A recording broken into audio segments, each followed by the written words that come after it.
Hello friends, India America మధ్యలో trade deal కుదిరింది అని ఇప్పుడు లేటెస్ట్ న్యూస్. ట్రంప్ గారు ప్రకటించారు.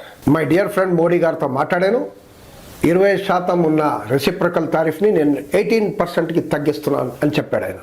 మోడీ గారు మళ్ళీ ఆయన సోషల్ మీడియా పోస్ట్లో ఎక్స్లో వేశాడు. Wonderful to speak to my dear friend. Big thanks to president Trump on behalf of 1.4 billion population of India for the wonderful announcement అని మోడీ గారు ప్రకటించారు. ఇప్పుడు మనం తెలుసుకోవాలి, 2 రకాల టారిఫ్లు ట్రంప్ విధించాడు. ఒకటి రెసిప్రకల్ టారిఫ్, అంటే మన వాణిజ్యం అంతా అమెరికా డెఫిసిట్ ఉంది కాబట్టి రెసిప్రకల్ టారిఫ్ అని 20% వేశాడు. దాని తర్వాత రష్యా నుంచి ఆయిల్ కొంటున్నామని పేరు చెప్పి ఇంకో 25%, 50% వేశాడు. సో ఈ ఫస్ట్ 25%కి నేను 18% తగ్గిస్తున్నా అని చెప్పాడు. రెండో 25% గురించి ఏం మాట్లాడలేదు ప్రస్తుతం. కానీ అమెరికా 18% వేస్తుందంట టారిఫ్ మన ప్రోడక్ట్స్ పైన. మన ఉత్పత్తులు ఏదైతే అమెరికా చేరుతుందో 18% టారిఫ్ వేస్తారు. అమెరికా ఉత్పత్తులు భారతదేశానికి వస్తే 0 టారిఫ్ అని ట్రంప్ ప్రకటించారు. అంటే చూడండి, వాళ్ళు 18%, మనం 0.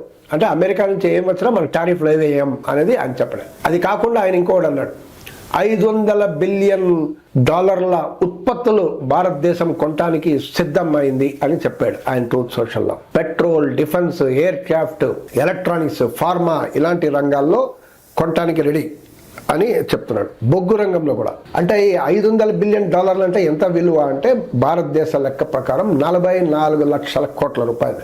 మన ఫిబ్రవరి 1 భారతదేశ బడ్జెట్ వ్యయం ఎంత అంటే 53 లక్షల కోట్ల రూపాయలు. అంటే దాదాపు 85%, 90% మనం అమెరికా ఉత్పత్తుల పైన ఖర్చు చేస్తామా? ఇది హాస్యాస్పదమైన క్వశ్చన్ మార్క్, అనుమానం. ఇంకోటి, అమెరికా వాణిజ్య వ్యవసాయ మంత్రి బ్రూక్ రాలిన్స్ తను చెప్తుంది, భారతదేశం పెద్ద మార్కెట్. భారతదేశం మార్కెట్లో అమెరికా వ్యవసాయ ఉత్పత్తుల్ని మేము ఎక్స్పోర్ట్ చేయబోతున్నాం. ఇది డిసైడ్ అయింది డీల్ అని చెప్తుంది.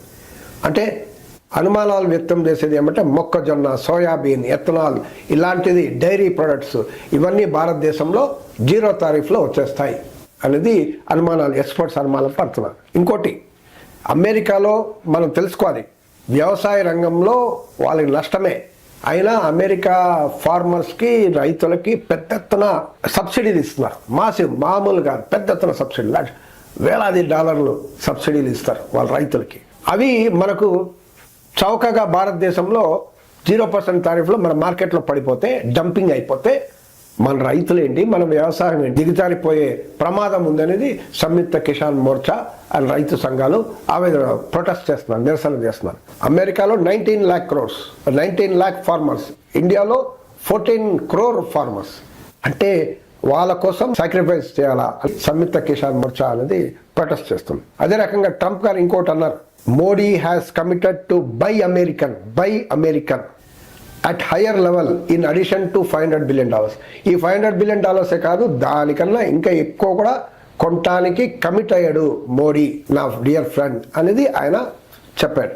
అదే రకంగా ఆయన ఇంకోటి అన్నాడు, మోడీ హ్యాస్ అగ్రీడ్. అంటే వీళ్ళందరూ ఫోన్లో సంభాషణ జరిగింది, దాన్ని ట్రంప్ చెప్తున్నాడు. Modi has committed to agreed to stop Russian oil purchase చేయడం 0 చేసేస్తాం. అసలు రష్యా నుంచి మేము ఆయిల్, పెట్రోల్ తీసుకోము, కొనము అనేది మోడీ అగ్రీ అయ్యాడు అని చెప్తున్నారు. మరి ఎక్కడి నుంచి కొంటామంటే బ్యాలెన్స్ అనేది US, అమెరికా నుంచి, వెనెజులా నుంచి కొంటాం, డాలర్లలో కొంటాం.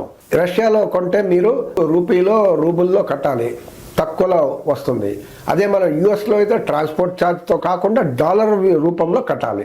అంటే మనం కొనే ఇప్పుడు వ్యయం, ఇంపోర్ట్ వ్యయం కూడా పెరిగిపోతుంది అనేది మనకు స్పష్టంగా కనపడుతుంది. తర్వాత బడ్జెట్లో ఇంకో మనం చూసాం, ఇరాన్లో మన చాబహార్ పోర్ట్ అని ఉంది, ఆ పోర్ట్ని మనం డెవలప్ చేస్తున్నాం ఇండియా.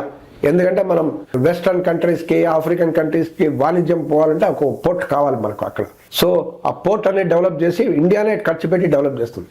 కానీ ఈ మన బడ్జెట్లో చాబహార్ పోర్ట్ ప్రస్తావన లేదు. అంటే 0% అలాకేషన్, దానికి అలాట్ కేటాయింపులు లేవు.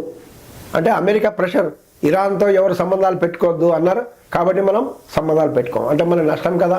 మన వాణిజ్యం ఎలా చేయాలి? ఆ పోర్టు డెవలప్ అయితే భారతదేశానికి చాలా ఉపయోగం, అది కీలకమైన లింక్, అది ట్రేడ్ చేయడానికి. ఇప్పుడు అది కూడా పోయింది. పీయూష్ గోయల్ గారు ఉన్నారు, కామర్స్ మినిస్టర్, వాణిజ్య శాఖ మంత్రి. ఆయన చెప్తున్నారు, this is a great deal, India to be proud of, గర్వించాల్సిన పరిస్థితి అని చెప్తున్నారు. బాబు మీరు అందరు చెప్తున్నారు కదా, వాట్ ఈస్ ద డీల్ అని అందరు అడుగుతున్నారు. మోడీ గారు, my dear friend Modi, Trump great అన్నారు. ట్రంప్ ఏమో మై డియర్ ఫ్రెండ్ మోడీ అన్నాడు.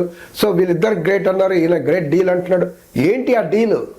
ఆయనేమో 4 విషయాలు చెప్పాడు. మేము 18% 500 బిలియన్ వ్యవసాయ ఉత్పత్తులు అన్ని ట్రంప్ చెప్పేస్తున్నాడు. కానీ మనం ఇండియా నుంచి రియాక్షన్ లేదు అనేది ప్రతిపక్షాలు అడుగుతున్నారు, ట్రేడ్ యూనియన్ సంఘాలు అడుగుతున్నారు, రైతు సంఘాలు అడుగుతున్నారు, మేధావులు అడుగుతున్నారు. ఇండియా నుంచి ఏంటి మీరు డీల్ డీల్ డీల్ అన్నారు? ఏంటి పార్లమెంట్లో ప్రకటించవచ్చు? పార్లమెంట్ సెషన్లో ఉంది కదా. మీరంతా సోషల్ మీడియా ఎక్స్లో మాత్రం ప్రకటిస్తున్నారు. ఎందుకు పార్లమెంట్లో చర్చించవచ్చు కదా, పార్లమెంట్ ముందు చెప్పచ్చు కదా, ఏం చేసాం, పైన ఏం డీల్ చేసాం, అమెరికాతో ఏం డీల్ కుదిరిందని చెప్పచ్చు కదా, చెప్పాలి కదా. రాహుల్ గాంధీ ఏమంటున్నారు? మోడీ ఈజ్ కాంప్రమైజ్డ్ అంటున్నారు. అంటే సరెండర్ అయిపోయారు, కాంప్రమైజ్డ్ అని ఆయన చెప్తున్నారు. సో ఇది డీల్ ఒక డీటెయిల్స్ లేకపోవడం. అక్కడి నుంచేమో ట్రంప్ అమెరికా నుంచి మనకు డీటెయిల్స్ కొన్ని వస్తున్నాయి. ఇండియా నుంచి సైలెంట్గా ఉన్నారు. ఏం డీల్ అని సైలెంట్గా ఉన్నారు. వండర్ఫుల్ డీల్ చెప్తున్నారు కానీ ఏంటి వండర్ఫుల్ చెప్పట్లేదు. ఇంకోటి వండర్ఫుల్ అన్నారు. అసలు ఈ టారిఫ్లు వేసింది ఎవరు? America, Trump. ఎప్పుడు? 2 ఏప్రిల్ 2025లో 25% టారిఫ్లు అప్పుడు వేశాడు. ఇప్పుడు ఆయన తగ్గించాడు, దాన్ని 18% తగ్గించాడు. దీంట్లో వండర్ఫుల్ ఏంటి అసలు? నేను నీ దగ్గర నుంచి రేషన్ అన్ని కొట్టేసి రేషన్ ఇవ్వము అని చెప్పిన మనిషి తర్వాత ఇదిగో పప్పు ఆయిల్ ఏదో ఇస్తాను, బియ్యం కొంచెం ఇస్తాను అని చెప్తే అది వండర్ఫుల్ అవుతుందా? ఎట్లా వండర్ఫుల్ అవుతుంది? అసలు ప్రధాన కారకుడే ట్రంప్.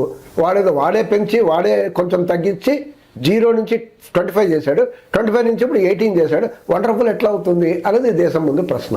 కాబట్టి ఇది వండర్ఫుల్లా షాకింగ్గా అనేది ఒక కంట్రీ ముందు ఒక పెద్ద క్వశ్చన్. దీన్ని ప్రభుత్వం ఆన్సర్ చేయాలి, డీటెయిల్స్ అని చెప్పాలి. ఏమేమి మీరు ఒప్పుకున్నారు, ఏమేమి కొనటానికి ఒప్పుకున్నారు అని చెప్పాలి. అది చెప్తే అప్పుడు మన దేశం ఒక నిర్ణయానికి రావచ్చు. ఇది మంచి డీలా లేకుంటే మనం తాకట్టు పెట్టే డీలా.